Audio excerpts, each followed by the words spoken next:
Greetings, this is Michael W. Ford. Today I'm going to talk about an aspect of occultism that is connected with theology and spirituality from many of the ancient religions' lore and magical focus, and how it relates to Luciferianism or Satanism. And this is the topic of angels and fallen angels. So let's understand first that the concept of angels, which is a word associated with Malik, which means in different tongues, essentially a messenger, one who executes an order from a ruling deity. Angels in various forms were known in ancient Mesopotamia in lore from, let's say, the god Anu or Ea, or Marduk, or Nergal. These deities who were ambivalent or associated, who were neither completely good nor evil, they were beneficial but also destructive.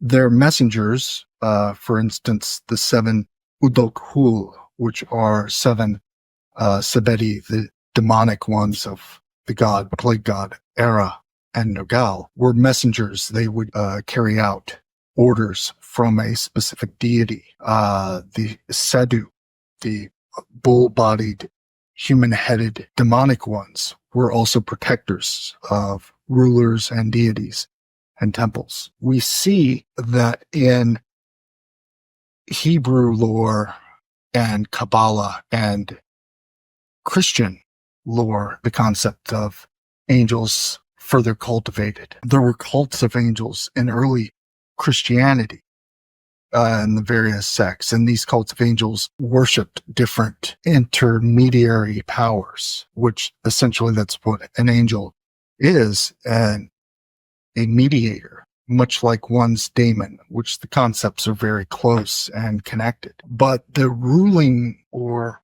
order of angels from which the fallen angels in medieval demonology arise are as follows. And within the Hebrew Bible, the Greek Bible, all of these, the angels are never loving, non-threatening things or small little babies with wings. They're terrifying, theriomorphic, almost demonic powers that whose mere essence or energy can drive one to abject terror and fear. This is throughout the Old Testament. There are the Seraphim, which are derived and associated with the fiery serpents of ancient Egypt, as we see in the New Kingdom and various other lore, that protecting Uri, or fiery serpent that protect the Pharaoh and the gods. We also can see the seraphim as winged, fiery type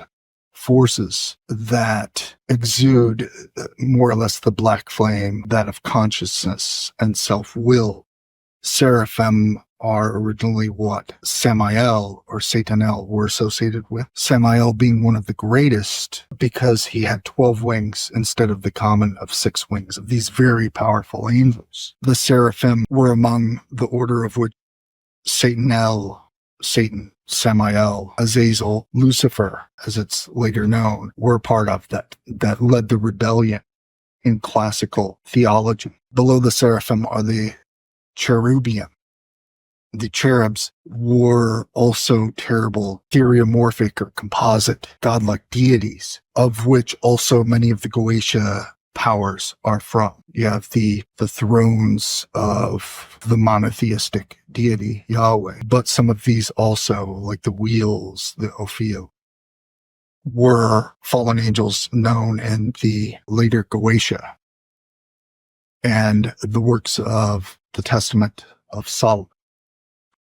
You have the dominions, angels of the dominions, virtues, and then you have powers, principalities, archangels, of which the archangel Metatron, which is this deified, more or less godlike deity that's destructive and creative, that's associated with Enoch from the Book of Enoch, but also in other lore, a kind of self-deified or deified man, Enoch, into this fiery, terrible force. You have the archangels, of course, which I just mentioned, and there's 7 of those classically in Judeo-Christian lore. Satan also being categorized as an archangel. In Hebrew lore, it's a seraphim. And then you have the common or standard angels, which all of the fallen angels were embodied and given the gift of self-will, consciousness, a force of intellect and powers, of which the Watchers, the 200 who descended, brought forth further gifts of the black flame and the skills of sorcery and metallurgy and writing,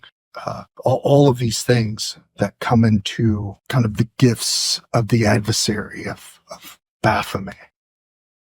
And we can see with such as the Archon, which is the Gnostic Yaldabaoth, and in the New Testament, the Prince of the Powers of the Air. This relates to spirit, self-will, emotion, the freedom of choice in your path in life. But it always comes with, you must determine what is best and just within you.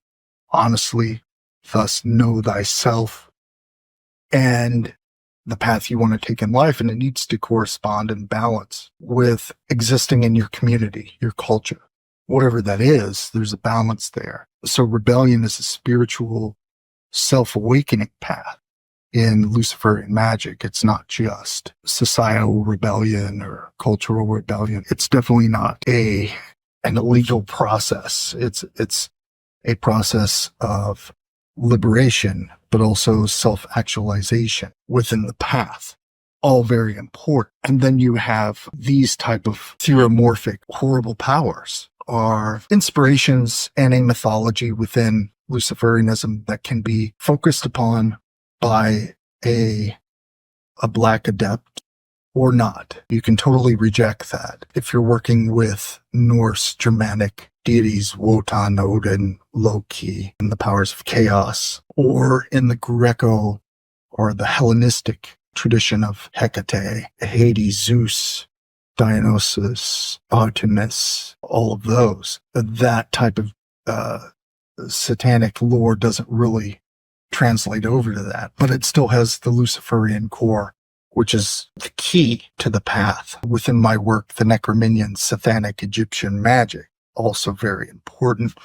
Not any kind of Western demonology put into that. It's all structured based around Set and the opposites, the Aeneid, the 8 network gods, all having aspects of Lucifer, the light bringing, even within the darkness and those aspects.